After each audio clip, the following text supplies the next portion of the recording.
तो आज हम एक ऐसी कहानी की गुत्थी सुलझाएंगे जिसने दुनिया के ताकतवर तरीन लोगों की नींदें उड़ा दी।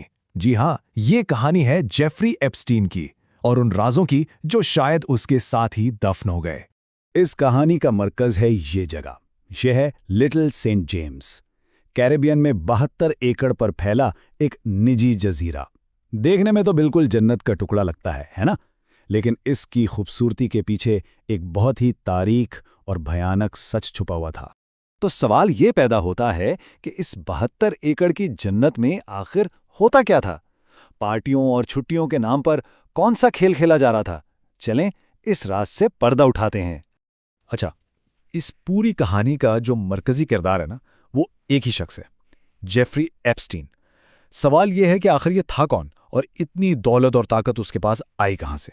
यकीन करना मुश्किल है कि जेफरी एप्स्टीन ने अपनी शुरुआत एक हाई स्कूल में रियाजी के उस्ताद के तौर पर की थी, लेकिन उसकी नज़रें कहीं और थी। वो पहुंचा वॉल स्ट्रीट और वहां उसने अरबपतियों का पैसा मैनेज करना शुरू किया, उनका एतमाद जीता और देखते ही देखते खुद करोड़ों डॉलर बना लिए। और पैसा भी ऐसा कमाया कि एक पूरी सल्तनत खड़ी कर ली। मतलब न्यूयॉर्क की सबसे बड़ी प्राइवेट हवेली, न्यू मैक्सिको में 75,000 एकड़ का फार्म हाउस, पेरिस में एक शानदार अपार्टमेंट और हाँ, एक प्राइवेट जेट जिसे लोलिता एक्सप्रेस कहा जाता था। और जाहिर है वो 72 एकड़ का कैरेबियन जजीरा भी। ये सब सिर्फ दौलत नहीं थी, ये उसकी ताकत का खुला मुजाहरा था।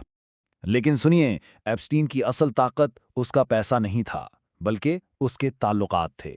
उसकी दोस्ती का दायरा इतना वसी था कि उसमें साबिक अमरीकी सदूर जैसे बिल क्लिंटन, डोनाल्ड ट्रंप, ब्रितानवी शाही खानदान के प्रिंस एंड्रयू और बिल गेट्स जैसे बड़े बड़े नाम शामिल थे। यही वो नेटवर्क था जो उसे कानून से बालातर बनाता था।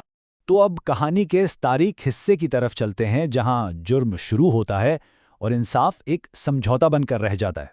इस सारे खेल में एप्स्टीन अकेला नहीं था। इसका दायां बाजू थी गेलियन मैक्सवेल। वो एप्स्टीन की गर्लफ्रेंड भी थी और उसके जुर्म में बराबर की शरीक भी।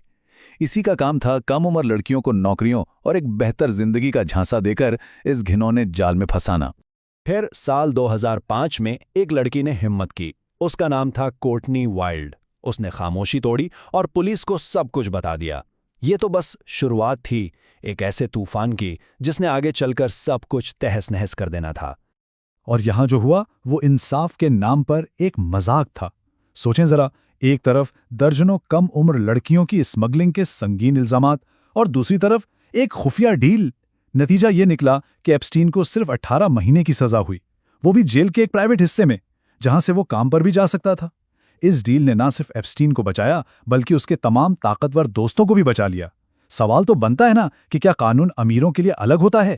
लेकिन कहानी यहां खत्म नहीं हुई। सच को ज्यादा देर दबाया नहीं जा सकता।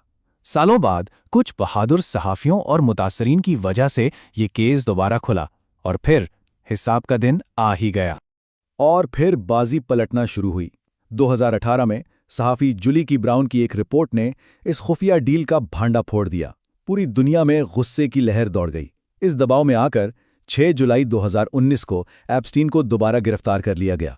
इस बार इसकी जमानत भी मुस्तरद हो गई। लेकिन इससे पहले कि वो अदालत में अपना मुंह खोलता और बड़े नामों से पर्दा उठाता, 10 अगस्त 2019 को वो अपनी जेल की कोठरी में मुर्दा पाया गया। एप्स्टीन की मौत नहीं थी, ये एक सवालिया निशान था।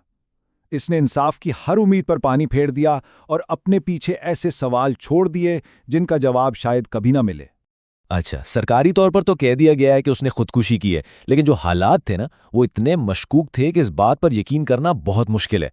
सबसे पहला सवाल, अमेरिका के सबसे हाई प्रोफाइल कैदी की मौत वाली रात जेल के सिक्योरिटी कैमरे अचानक कैसे खराब हो गए? क्या ये वाकई एक इत्तेफाक था? और जो 2 गार्ड्स इसकी निगरानी पर मामूर थे, वो ऐन इसी वक्त सो क्यों रहे थे? ये कैसी सिक्योरिटी थी?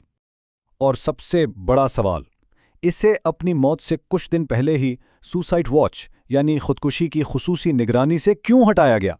बहुत से लोगों का मानना है कि इसे खामोश करा दिया गया ताकि बड़े राज ही रहें।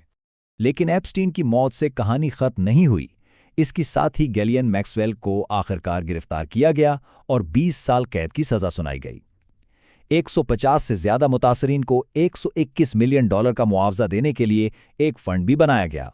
और सबसे अहम बात, इंसाफ की लड़ाई अभी भी जारी है, क्योंकि अभी भी लाखों दस्तावेजात हैं जिनका सामने आना बाकी है। तो आखिर में हम ये कह सकते हैं कि जेफरी एप्स्टीन की कहानी सिर्फ एक शख्स के जराइम की कहानी नहीं है। यह उस पूरे सिस्टम की कहानी है जो ताकतवर लोगों के सामने झुक जाता है। लेकिन यह हमें एक बात जरूर सिखाती है कि पैसा और ताकत जुर्म को कुछ वक्त के लिए छुपा तो सकते हैं, लेकिन हमेशा के लिए मिटा नहीं सकते। सच्चाई अपना रास्ता ढूंढ ही लेती है। और ये कहानी अभी खत्म नहीं हुई। एप्स्टीन फाइल्स से अभी बहुत कुछ निकलना बाकी है।